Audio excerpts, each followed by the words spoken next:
얼마 전 김창룡 경찰청장이 독도를 방문하면서 일본이 이를 트집잡아 공동 기자회견까지 취소하면서 한국을 강하게 압박했던 일은 전부 기억하실 텐데요. 알려진 사실에 따르면 일본의 모리다케오 일본 외무성 사무차관이 이렇게 할 수밖에 없었던 이유는 일본 내 여론이 너무 악화된 관계로 자칫 기자회견의 모습을 드러냈다가는 일본에서 쏟아지는 비난을 이겨낼 자신이 없었다는 것이었습니다. 그런데 독도 문제로 골머리를 앓던 일본에 또 핵폭탄이 떨어졌습니다. 미국에서 그동안 기밀도서로 분류했던 책을 공개했는데 그 책에서 일본의 대마도는 한국 영토라는 증거가 제시됐기 때문이죠. 무슨 일이 벌어지고 있는 것일까요?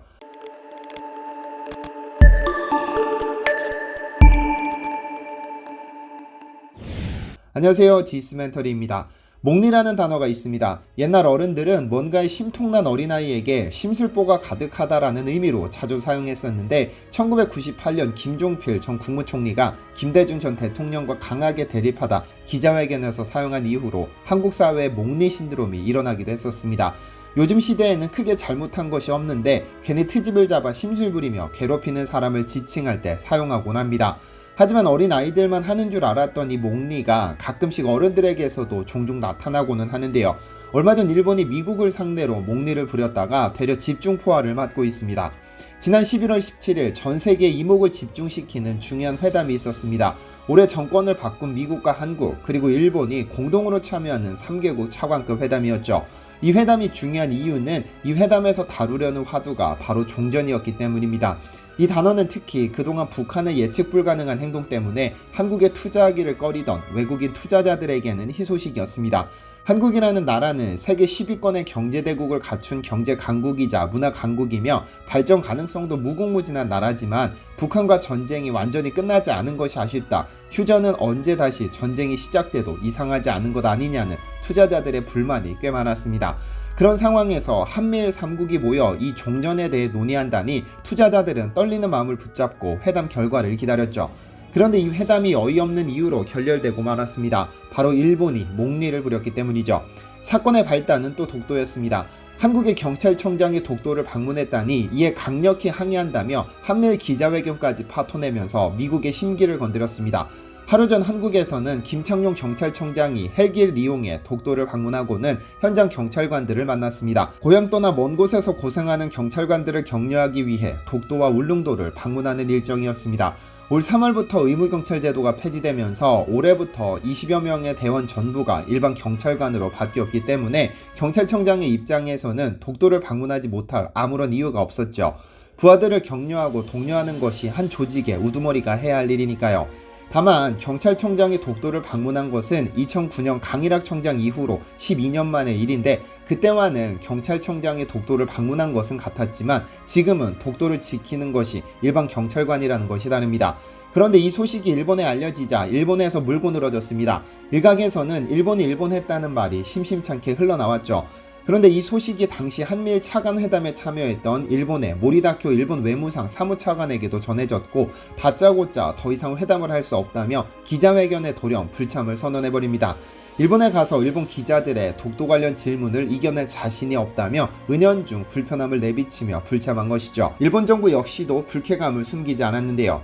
일본 정부 대변인인 마스노 히로카즈 관방장관은 독도는 역사적 사실에 비춰봐도 국제법상으로도 명백한 일본 고유의 영토라면서 독도 영유권 주장을 되풀이하면서 우리나라의 영토, 영해, 영공을 단호히 지켜내겠다는 결의하에 계속 대응하겠다고 덧붙였습니다. 하야시 요시마사 외무상도 기자단에게 도저히 받아들일 수 없고 극히 유감을 표하며 한국 정부에 재차 엄중히 항의했다고 밝혔습니다. 일본의 이러한 강력한 유감 표명은 기시다 새 총리의 의중을 반영합니다. 지난 10월 4일 공식적으로 총리로 선출된 기시다 후미오 전 자민당 총재는 국제 외교에서 일본의 입장을 대변하는 외무상을 거치며 극우 성향을 강하게 드러냈습니다. 주변국에 대해서도 상당히 강한 발언을 일삼아 왔는데 독도에 대해서도 국제법적으로 일본 고유 영토임이 확실히 인정되기 때문에 한국의 주장을 이해할 수 없다면서 이 문제는 반드시 국제사법재판소의 판결을 받아야 한다고 주장했습니다. 물론 한국은 국제사법재판소의 강제 관할권을 인정하지 않으므로 굳이 일본의 전략에 휘말릴 이유는 없지만 기시다는 국제 여론을 형성해 한국을 압박한다는 목적을 가지고 있습니다. 그런데 일본은 자신들이 굽신거리며 최고로 예의를 갖추며 대하는 미국 한복판에서 이런 행동을 한 실제 이유는 다른 곳에 있다는 주장이 제기됩니다. 바로 이 회담의 핵심 주제 종전이 일본의 입맛에 맞지 않기 때문이라는 것이죠.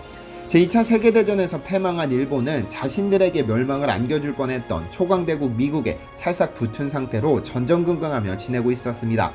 그렇게 언제 지도에서 지워질지 모른다는 두려움 속에서 연합군 사령관 명령만 받으며 쥐죽은 듯 살던 일본에게 기회가 찾아왔죠. 바로 한국전쟁입니다. 미국은 이 한국전쟁이 발발하자 유엔군이 머무를 기지를 찾다가 한국과 가장 인접한 일본을 선택합니다. 그리고는 1957년 용산기지로 이전했던 유엔 사령부 총본부를 도쿄에 세웁니다. 이 덕분에 일본은 한국과 가장 가까운 이유로 군수공장이 됩니다. 태평양 전쟁 당시 미군의 공습에서 벗어나 파괴를 면했던 군수시설을 전면 가동해 유엔군에게 탄약을 공급해준 것인데요. 그리고 그때 벌어들인 돈으로 일본 경제를 일으켰는데 한국전쟁 전까지만 하더라도 일본이 다시 전쟁을 일으킬 것을 우려해 멀리하던 미국도 일본이 필요해지자 일본의 손을 잡았습니다. 그래서 당시 한국전쟁은 일본에게 가뭄의 단비 같은 사건이었고 한국에서 또 한 번 전쟁이 있었으면 좋겠다는 망언을 남긴 일본 정치인들도 있었습니다. 전쟁 특수로 돈을 벌어들여 세계에서 손꼽히는 경제강국이 되기는 했지만 만약 그들이 조선징이라 낮춰 부르는 한국이 북한과 통일한다면 한국의 기술력과 북한의 지하자원이 만나 상상할 수 없는 시너지를 일으키는 것이 일본의 입장에서는 그리 탐탁지 않습니다. 이미 상당한 분야에서 일본을 앞지른 상태에서 한반도가 평화무드로 접어들면 모든 분야를 추월당한다는 뿌리 깊은 두려움이 마음 깊숙한 곳에 자리하고 있는 겁니다. 이런 상황인데 글로벌 사회의 일원으로 한국의 종전을 막는다면 세계적인 비난을 감당할 자신이 없고 자신들이 비굴할 정도로 굽신거리는 미국까지 나서서 종전을 주제로 이야기하자는데 이에 반대할 자신이 없는 겁니다.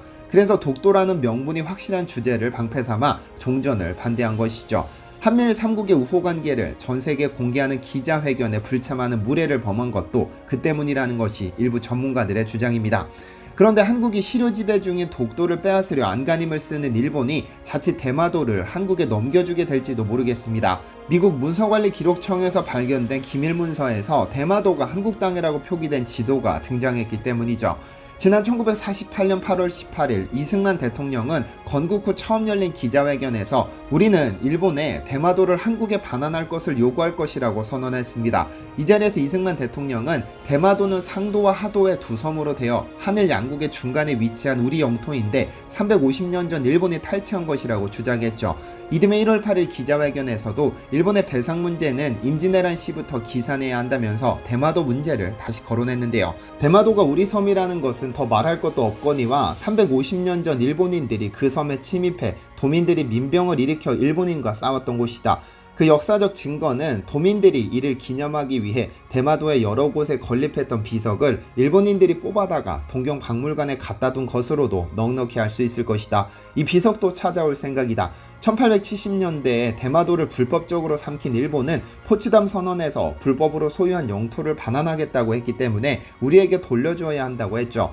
그 당시에는 이 문제가 해결되지 않았는데 최근 미국 문서관리청에서 대마도가 실제로 한국 영토라는 기밀문서가 발견됐습니다. 제2차 세계대전 중 미국 육해군 합동정보조직 제니스는 전 세계 곳곳에서 수행할 미군의 군사작전에 필요한 정보를 담은 기밀도서를 발간했는데 그중 75권이 한국에 대한 내용을 담았습니다. 2권으로 편철된 이 책의 제목은 Korea, including Tsushima and Kolpart로 번역하면 한국, 대마도와 제주도 포함입니다. 서문에 따르면 이 연구의 목적은 우리가 한국에서 수행할지도 모를 군사작전 계획의 바탕이 될 모든 필요한 구체적인 지형학적 정보를 하나의 출판물로 제공하도록 하기 위한 것이라고 서술하고 있습니다. 책 제목에도 이미 대마도가 명시되어 있는 것처럼 781페이지로 구성된 책 구석구석에 대마도에 대해서 주요하게 기술하고 있는데요.